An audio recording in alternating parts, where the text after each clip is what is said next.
You are allowed to. Yes, I can see. Okay. All right. Now I'm talking about epidemic disease occurrence, and I started with endemic.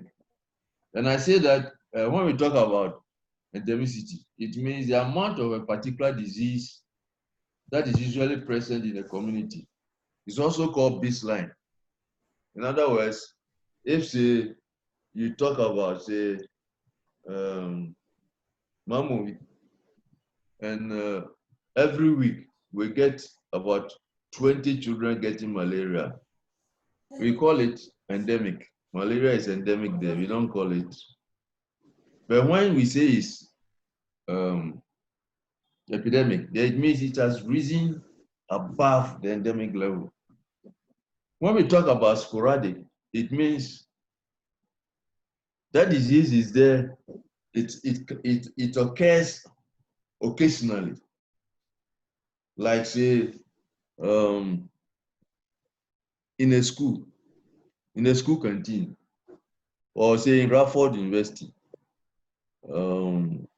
Normally, nobody gets dysentery, but once in a while, then we get about 10 cases of dysentery. That's sporadic. It's not something that is there all the time, and it's not an outbreak.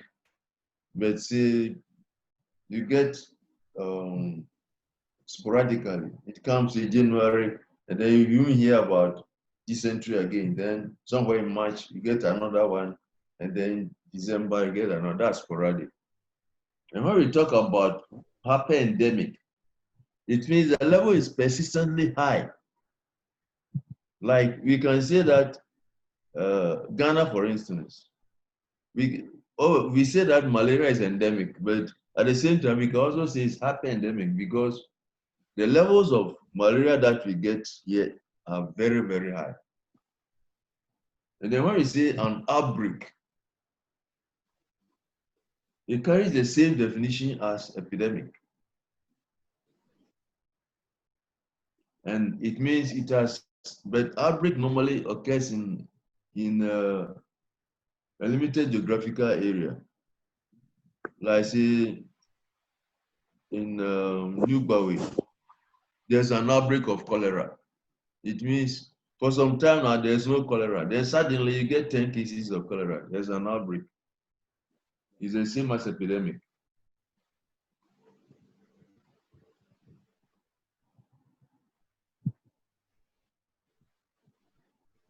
Then when you say pandemic, I hope we all now know what pandemic is.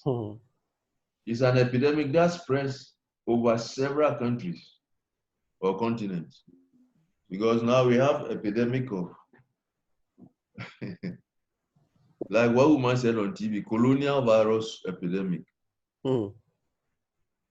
She was saying we have colonial virus epidemic. So now, the epidemic that we have now is pandemic because it's occurring in so many countries, so many continents. And how do we get epidemics? What are the things that cause epidemics before epidemic happens? Let's admit Emmanuel Ankuma. Okay, we are welcome.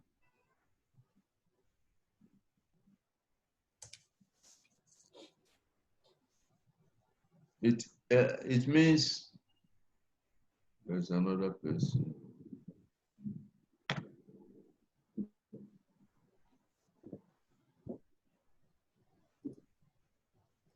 If we have Vibrio cholera in Ghana and it's not causing any problem, once it becomes virulent, then it starts causing problem. In other words, if you take the influenza, there are so many different types of influenza viruses. But the moment one becomes virulent, then it causes epidemic. Or if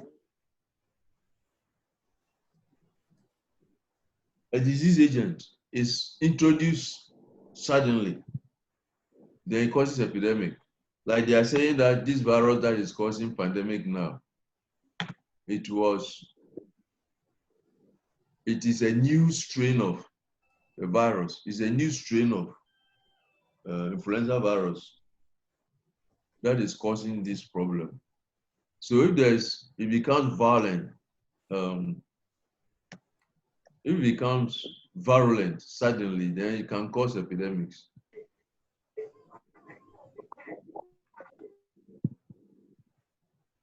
And also if there's enhanced mode of transmission, in other words, if there's a particular strain of typhoid in the community and it's not causing problem, as soon as the typhoid bacillus reaches the water supply, it means it has got an enhanced mode of transmission. Because it's now in the water, it can cause epidemic.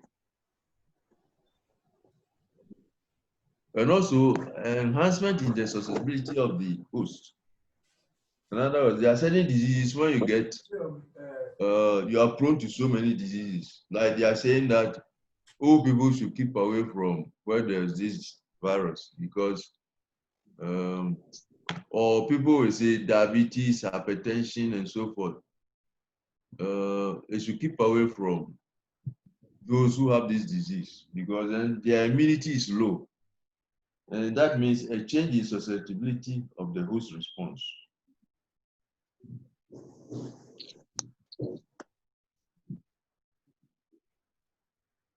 Or factors that increase host response.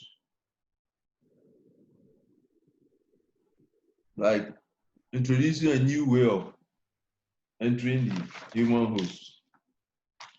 Now let's talk about epidemic patterns. We have common source epidemic. And then we have propagated source. And then we have mixed source. And then others. So now let's talk about common source of epidemic. There are 3 types of common source epidemic. The first one is point source. Point source. The second one is continuous source. And the third one under common source is intermittent source. Intermittent source. And they all come under common source. When we talk about point source, a group exposed over a relatively brief period. Everybody who becomes ill does so within one incubation period. In other words, what is incubation period? Incubation period is a period between acquisition of the agent, infectious agent, and then the appearance of signs and symptoms. That's what we mean by incubation period. So when you have a common source, which is a point source, it means they all got an infection at one source. Let me give you an example. If somebody is holding a party, and during that party he serves salad, fresh salad, and then within, say, 48 hours, if there were about 20 people who attended the party, and about 15 of them start developing diarrhea, that's a point source. And the point is the salad that was served at the party. I hope you understand it. It's straightforward. For the continuous source, which is also a common source, like a restaurant, and today 20 people went there, and when they went home, out of the 20, 5 people developed diarrhea, but they didn't report to the restaurant owner. So the next day, another 13 people visit the place, and 4 of them developed diarrhea. That's within 48 hours. And the third day, 100 people went there, and 20 of them developed diarrhea. That is what we call continuous common source, because they are getting the source from one area, but it's continuous. Anytime they go there, and then there's intermittent common source. When I say intermittent, you understand? Common source, intermittent nature of the exposure. Then we had a propagated outbreak. The propagated outbreak, you have from one person to another by direct person contact.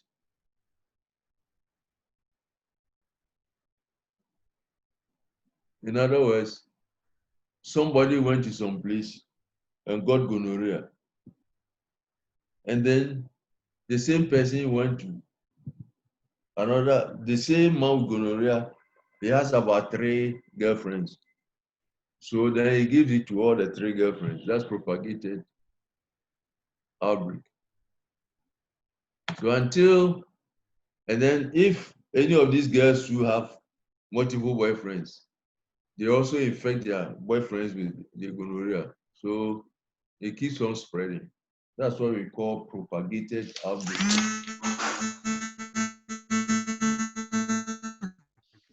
Now let's talk about chain of infection. Chain of infection. We have from a reservoir, then moves to a mode from reservoir is moving to the host, but it has to pass through a portal or exit from reservoir. It leaves the person with the infection either through respiratory system or through the gastrointestinal system, that's the toilet, or direct contact and so forth. So from the reservoir, there's a portal of exit, and then mode of transmission. Is it through the air, through water, through sexual contact, or what? And then portal of entry into the host, to a susceptible host. In other words, let's take, say,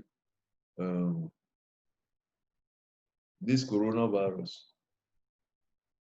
The reservoir is somebody who is harboring the virus. And it lives through the respiratory system, either by talking, coughing, sneezing, and so forth. A mode of transmission is through the air. And then portal of entry is through the respiratory system of a susceptible host. That's what we mean. So that's what we call chain of infection. So let's talk about the reservoir. It's a habitat for the agent, or where the agent lives, grows, and multiplies. In other words, when you talk about reservoir, for instance, for coronavirus, it's man. It includes human beings, it could be animals, and it could be environment where the reservoir is. And the carrier, a person with inapparent infection also is capable of transmitting the pathogen to the other. In other words, somebody may be harboring the organism but may not be showing signs and symptoms. So that's a carrier. And there's some people we call asymptomatic.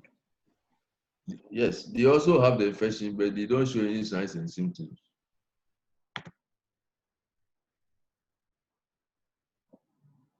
Incubatory carriers. There are some people or some disease during the incubation period, they can even transmit. Now they are saying that with coronavirus, those who are incubating the disease, even though they are not showing signs and symptoms, they can still transmit. So that's typical of disease with incubatory carriers.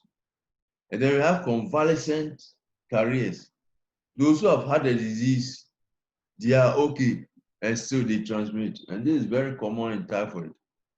That's why before anybody wants to be a cook in a restaurant or anywhere, we have to go to a laboratory to test whether he hasn't got typhoid. Because if you get typhoid, some become chronic carriers until they die. Wherever they are, the outbreak of typhoid fever. The same as amoebic dysentery. Once somebody gets it, it may not get finished completely. He may still have all the organisms. There may also be animal reservoirs. That one is zoonosis. And when an animal transmits a disease to man, we call it zoonosis. And there are so many such diseases like anthrax. If you know anthrax, those who work with cattle, herdsmen, and those who work in abattoirs and so forth, those who care for cattle, there's a disease we call anthrax. And it's usually in the skin. And they exist in the form of spores. You can inhale the spore into your body, and then when it reaches the body, it multiplies. And because they are spores, it becomes like a boil. And this boil is a very dangerous boil. If you don't know where he is inside, and the person dies, they say you go to hospital, and there's something we say in tree that if you get a boil, you shouldn't go to hospital, because if you go to hospital and they inside, you will die. There's some truth in it. And all such boils are anthrax. It's not ordinary boil. If it's ordinary boil, we incise and then remove the pus from it, and it heals from within. But if it's anthrax and you use your knife, the person may die. And then when he dies, you give credence to the fact that if you have a boil, don't go to hospital. In my next house, there was one boy who had a boil, and I put him on antibiotics. Then the next day I saw him, he was putting this our local something around it. And I said, why? He said, oh, I'm for boil, we don't use hospital, anything from hospital, otherwise you die. I said, okay, I won't challenge you. If that's your belief, take it. So it's something that has been passed on from generation to generation, that if you have a boil and you don't know you go to hospital, you die. It's not always true.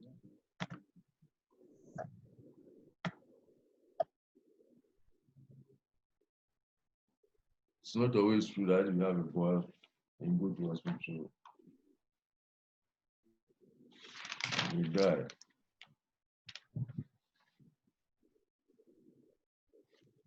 There are some diseases that you get through the respiratory system. These include TB, influenza.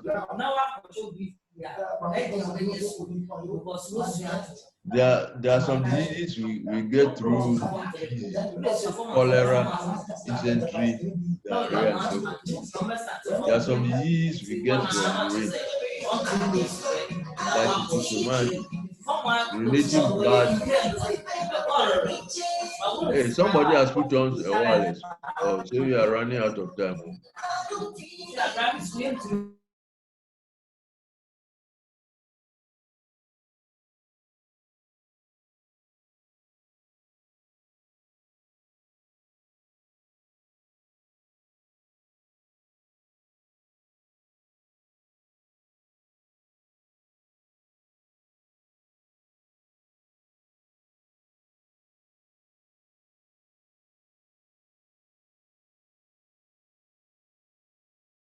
We are now going on to modes of transmission of diseases, infectious diseases, modes of transmission.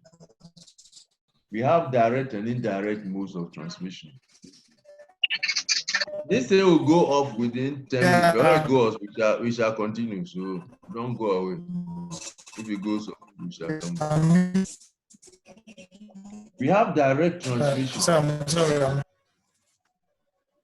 That one we call direct contact and droplet spread. That's direct transmission of diseases. Droplet contact direct contact and droplet spread. Direct, when you say we talk about direct contact or direct spread, we are talking about skin to skin, like scabies. If somebody has scabies and you sleep with the person or you use the same gloves with the person, you get it through the skin. There are some diseases you get through kissing. That one, I'll leave it. You know better.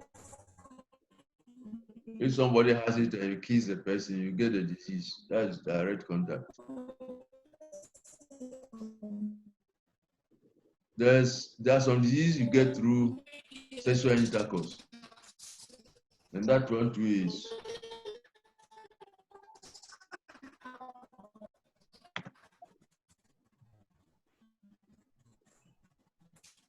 direct through sexual intercourse. And there are some we get from soil, like hookworm infection. Hookworm infection, if somebody has hookworm and he defecates into the ground, and you go and walk on the ground barefooted, you get it. So that's direct contact examples. Skin to skin, kissing, sexual intercourse, and from soil. And then we have droplet spread. That one too is call it direct. Droplet, like sneezing, coughing, talking. And we have a very good example now, this pandemic. And also we have whooping cough and meningococcal meningitis. That one too, you get it through droplet spread.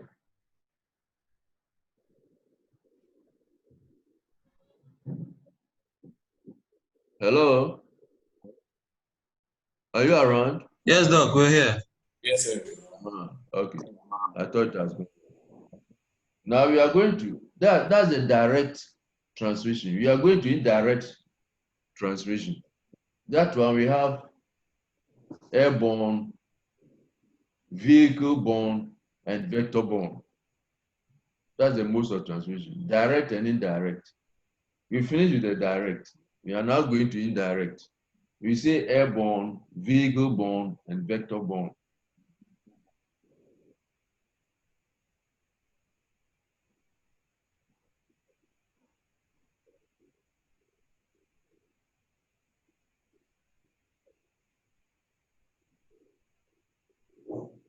Okay.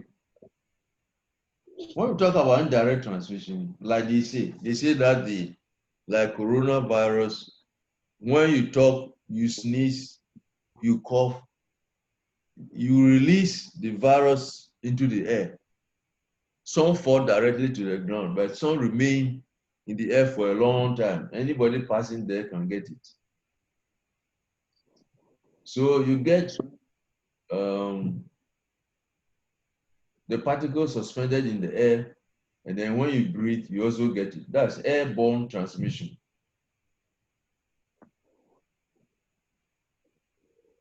And not only for coronavirus, but measles too is airborne. And when we talk about vehicle-borne,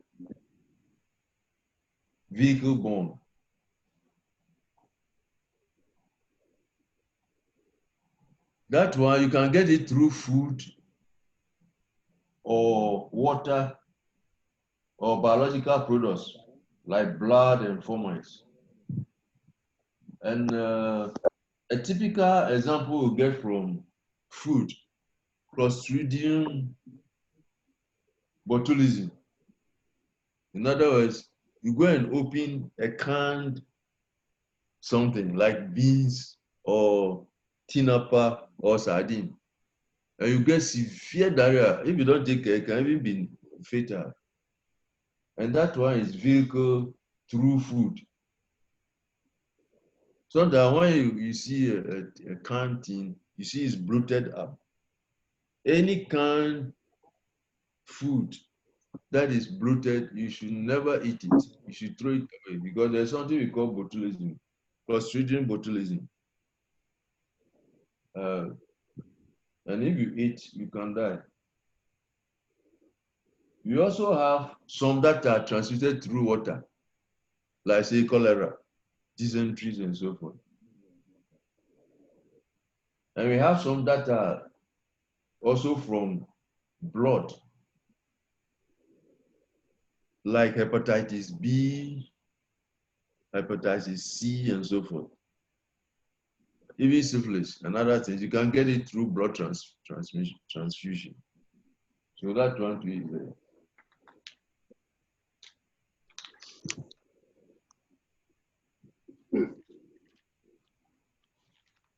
And when we talk about vectors, we talk about mosquitoes, fleas.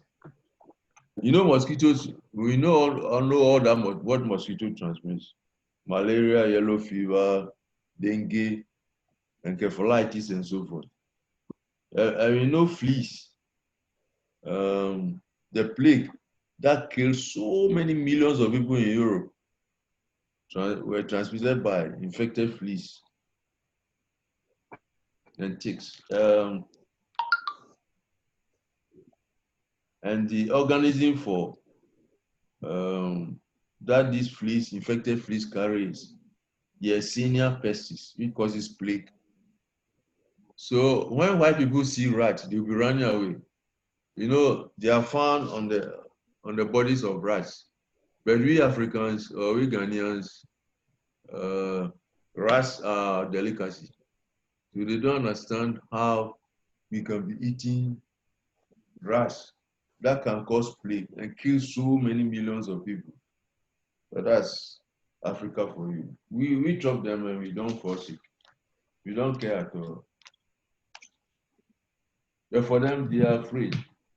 If they